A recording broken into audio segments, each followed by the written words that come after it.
Now we'll discuss the R2R ladder, which is a digital to analog converter. Here you can see this is a 4-bit R2R ladder where VB0, VB1, VB2 and VB3, these are the digital inputs.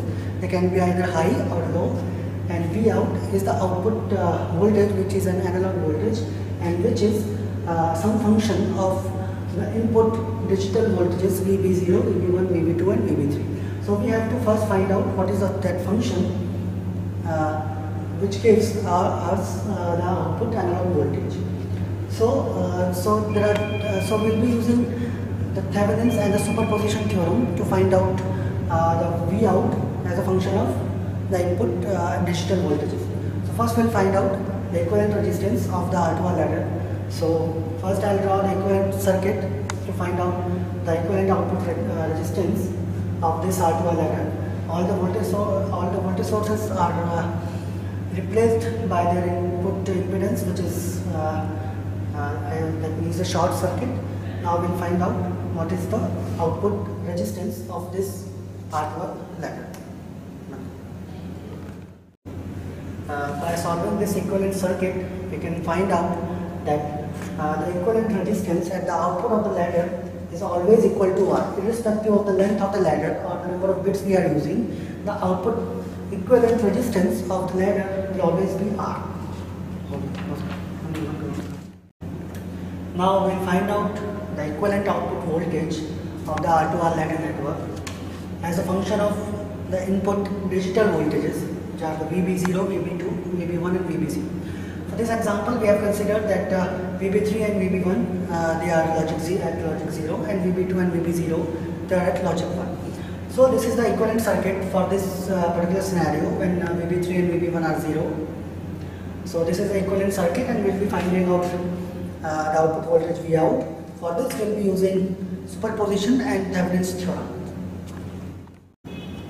For finding out the equivalent output voltage of the R2R ladder network, for the given example, we will consider the superposition theorem and the Thevenin's theorem to find out the equivalent output voltage for each of the input one by one. So for the case 1, we will consider that VB0 is active. That means VB0 is, we are taking only VB0 and all other sources are shorted. So this is the equivalent circuit when VB0 is active. And after solving this, this is the Thevenin's equivalent circuit for the case when VB0 is active, where the Thevenin's equivalent voltage is VB0 by 16 and the equivalent resistance is R. So Vout1 is basically VB0 upon 16. This is for the case when VB0 is active. Okay, for the second case, we'll consider the VB2 is active and VB0 is grounded. So we have seen that Vout1 was VB0 by 16 when VB0 alone was active. This is the equivalent circuit when VB2 is active, and by solving using Thevenin's theorem, we can find out the equivalent output voltage becomes VB2 by 4 and equivalent output resistance becomes R. So Vout is now VB2 by 4. So using superposition theorem, we can find what is the output voltage in our case when VB2 and VB0 are high and VB1 and VB3 are kept at logic 0. That is Vout1 plus Vout2. That will be equal to VB0 by 16 and VB2 by 4.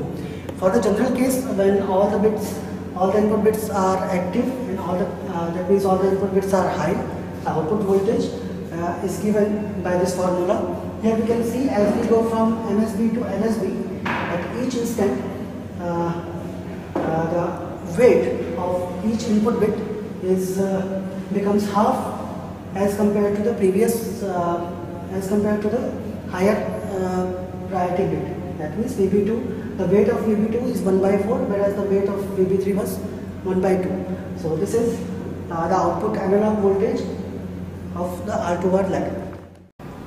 Hello all, this is the experiment 10th of ESC201 Lab. In this experiment we will basically familiarize with you the sawtooth triangular wave generator and the staircase sawtooth wave generator. So it is in continuation with the 9th experiment that you might have performed earlier. This is just an arbitrary waveform generator experiment. In this also we will be generating some arbitrary random sequences of numbers, including using flip-flops. So first I will brief you up, like in the earlier 9th experiment you might have done the ramp up and ramp down generator. You might have performed the ripple up counter and the ripple down counter. So you might be using two circuits there. But here we will be using one single circuit that will perform both the waveform generation. We will just use one single switch. Instead of giving, we will use just an XOR gate that will act as a switch that will select the Q once and Q bar once when we will switch the our input to the XOR gate as 1 or 0. In the handout of the 10th experiment, you will find the circuit diagram for the sawtooth staircase wave generator. So there you will find one single circuit that will perform both the up counter as well as down counting. So you just need to switch the down and 1 pin to high and low. While you will select 0, you will have an up counter. While you select 1, it will give a down counter. And this will be similar to your ripple counter, just you will be using a switch which will be performed using XOR gate. Now I will introduce you to an R2R ladder that is very important to see the output of this experiment. This is an R2R ladder that I was about to introduce to you. So this has a 4-bit output that can be connected to it. And as you can see, this is the VD point that acts as an output to this R2R ladder, which can be connected onto an oscilloscope to see the output. This is the MSB of this R2R ladder that can be connected to this wire, and respectively this is the LSB, least significant bit of the counter, which can be connected to this point, and this is the ground point. Since this is a 4-bit R2R ladder, and as you will find out that in our handout we will be performing with 3-bit counters. So we need only 3 outputs that we can connect to these MSB and LSB. So for our experiments, what we will do is we will ground this LSB of this particular panel to ground. So for our case, after grounding this point, we will be left with this as an LSB, this will act as an LSB, and this will be our MSB. Since we have a 3-bit counters, and the output will be observed at this point on the oscilloscope. And finally, in the handout you will find out the voltage at this point given by the contribution of these all 3 points, which will be given at this point, and the equivalent voltage at this point corresponding to the contribution of these points is given in the handout, which will be equal to VCC by 8 into 4Q2, that is the MSB, Q2 is the MSB output, Q1 is your second MSB output, and the LSB is the Q0. So the contribution will be Q0 2Q1 plus 4Q2 added up into VCC by 8. VCC is your power supply voltage that can be that we are using as 5 volt. So we have made the circuit diagram for the staircase sawtooth wave generator, and we have followed the steps as given in the handout. First we will make the clear pin of all the flip-flops to logic 1.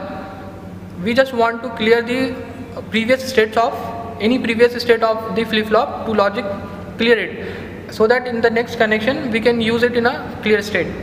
And after the connection clearing the state of all the flip-flops to logic 1, we'll again put that logic to 0. So this is the connection that we have made it out, and we have used the R2R ladder whose output is connected to the oscilloscope, and the output you can see is this. As I was talking about the switch that we will be using in our circuit, that will act as a selection switch for Q or Q bar, that will respectively make our waveform as up counter or the down counter. we can see that since we have selected the switch to logic high, so we have selected Q bar, and thus we can see we have an up counter over here. We can stop it and we can thus check our sequence number whether it is going from 0 to 7 or not. So we can see that at each positive edge we find that there is a transition from it moves to a higher sequence. If we take this as a 0, digital 0, in the next positive edge of that input we have the output as 1, and it moves further at each positive edge of that input clock. So we have 0, 1, 2, 3, 4, 5, 6 and 7. So in total you can see there are 8 states, because we are taking basically 3 outputs, that is Q0, Q1 and Q2. Q2 is the MSB and Q0 is the LSB. So maximum we can achieve is 8 states. So we have sequences from 0 to 7, and to check the down counter we just need to toggle the switch from high to low. This is a switch that I was talking about. Earlier it was connected to logical high, so we were selecting Q bar, and thus at positive edge of that input clock we were observing up counter. Now if I'll move this to a logical 0 of this circuit, we can see there will be a transition of the counter from up counting to down counting. So the same circuit will perform both the wave generation work. So here you can see that my circuit has transitioned from the up counter to a down counter, and we can again count the states of the output of the counter. So at each positive edge we can see there will be a transition from a higher state to a lower state.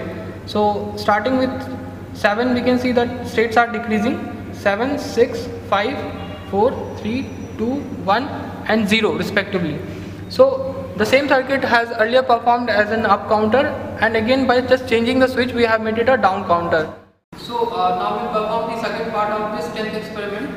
In this we will be generating a triangular waveform using JK flip-flops.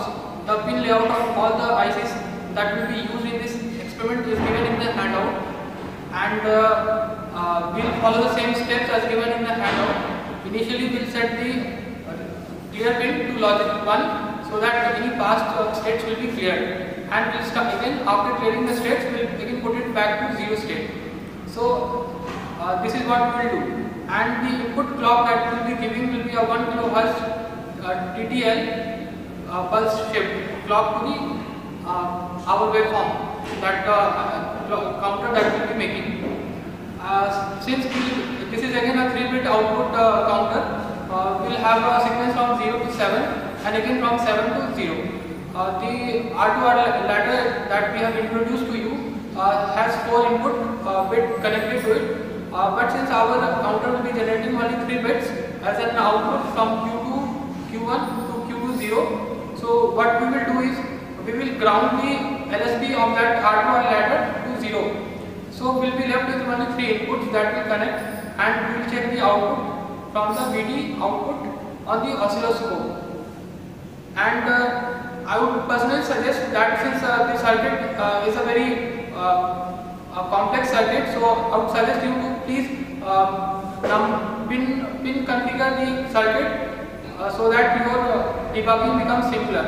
This circuit requires too much of connections, so make sure on the circuit you see that there are jumpers, there will be a loop on the connection. So where there will be a loop, you don't connect that is an open connection, that is not connected, and the dot on the circuit represents that both the wires are connected. So be careful while you are connecting the wire. This is a circuit that we have made according to the handbook.